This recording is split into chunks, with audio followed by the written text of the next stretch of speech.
David Dhawan की जो बात करो, जो आपको पहली मूवी मिली डू नॉट डिस्टर्ब, हम्म।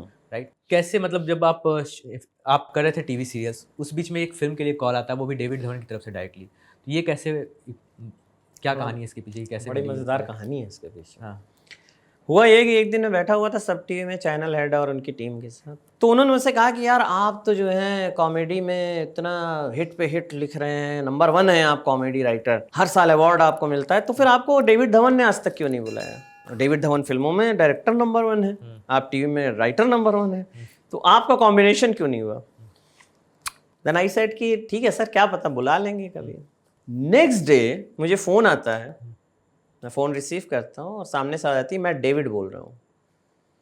अब मैं क्या सोच रहा हूँ कि ये सब प्रैंक कर रहे हैं मेरे साथ, क्योंकि एक दिन पहले ही इन सब ने बात की, मुझे लग रहा है अच्छा मेरे साथ मजाक चल रहा है। तो मैं बोलता हूँ कौन डेविड? सामने से आ जाती है कि मैं फिल्म डायरेक्टर डेविड धवन बोल रहा हूँ। मैंने कहा हाँ बोलिए। तू एकदम से नाराज हो गया।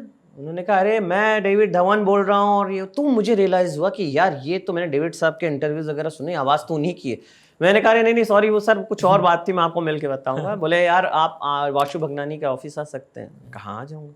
पहुँचा मैं, तो उन्होंने बताया कि भाई रात को 12 बजे FIR का रिपीट वो देखते हैं डेली। तो उन्होंने सोचा था कि वो उसी राइटर से लिखवाएंगे जिसने FIR लिखा। उसके बाद उन्होंने, उसी समय मैं एक फिल्म लिख रहा था ऑलरेडी, उनके ही एसोसिएट थे काफ़ी साल, वो डायरेक्ट कर रहे थे, अजय चंडोक। तो मिस्टर अजय चंडोक से उन्होंने कंफर्म किया कि यार वो तुम्हारी फिल्म भी लिख रहा है, हाउस ही। तो उन्होंने कहा बढ़िया है डेविड साहब कर लो। फिर मेरे एक दोस्त हैं, राइटर भी हैं डायरेक्टर भी हैं, जिनके भी श्रीकांत भी आई थी, तुषार हीरानंदानी। तो तुषार से भी उन्होंने कंफर्म किया, उन्होंने कहा गुड कर लो। फिर उसके बाद उन्होंने कहा अब आप ये लिखिए। तो वहाँ से मुझे मतलब फिल्म की शुरुआत भी जो मेरी हुई, वो शुरुआत हुई डेविड साहब से।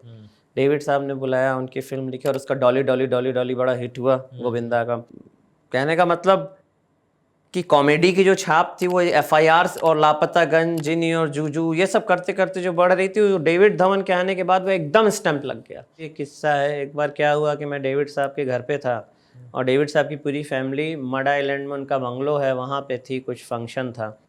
तो डेविड साहब के पास कोई ड्राइवर ही नहीं था। तो डेविड साहब ने मुझे बोला कि मुझे जेट्टी तक छोड़ दो। मैंने कहा चलिए। उस समय मेरे पास सेंट्रो थी। अच्छा। तो सेंट्रो में वो बैठे। अच्छा उसी समय पार्टनर हिट हुई थी बहुत बड़ी। तो ये आगे बैठ गए और इन्होंने क्या किया, कांच खोल दिया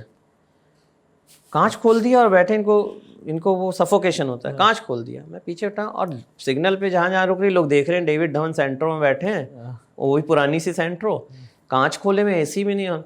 मैं सोच रहा हूँ कि मैं कहा यार क्या, मैंने कहा सर ये बंद कर लीजिए, लोग बोलेंगे पार्टनर हिट होने के बाद ये आदमी सेंट्रो में घूम रहा है और AC भी नहीं चलाया हुआ है। कुछ नहीं होता। वो तो डेविड साहब। फिलहाल मैंने उनको छोड़ा। अब उसके बाद कुछ ही दिन के बाद मैं पहुंचा वहाँ उनके घर और मैंने कहा सर नीचे आइए। डेविड साहब नीचे आए और मैं BMW 5 सीरीज़ में गया था, 520D जो मैंने खरीदी। तो मैंने कहा सर ये देख रहे हैं? सर ये टीवी है। ये टीवी है कि आज जो है मैं पहला, अच्छा उस समय मैं पहला, I was the first writer TV में जिसने BMW खरीदी थी। तो मैंने कहा सर ये फिल्म से नहीं आती है, ऐसे फिल्म में पैसे नहीं है, टीवी से आते हैं sir. Thank you for watching this full clip और मैं आपसे वादा करता हूं कि इसका फुल पॉडकास्ट भी देख के आपको काफी मजा आने वाला है। Link in the description.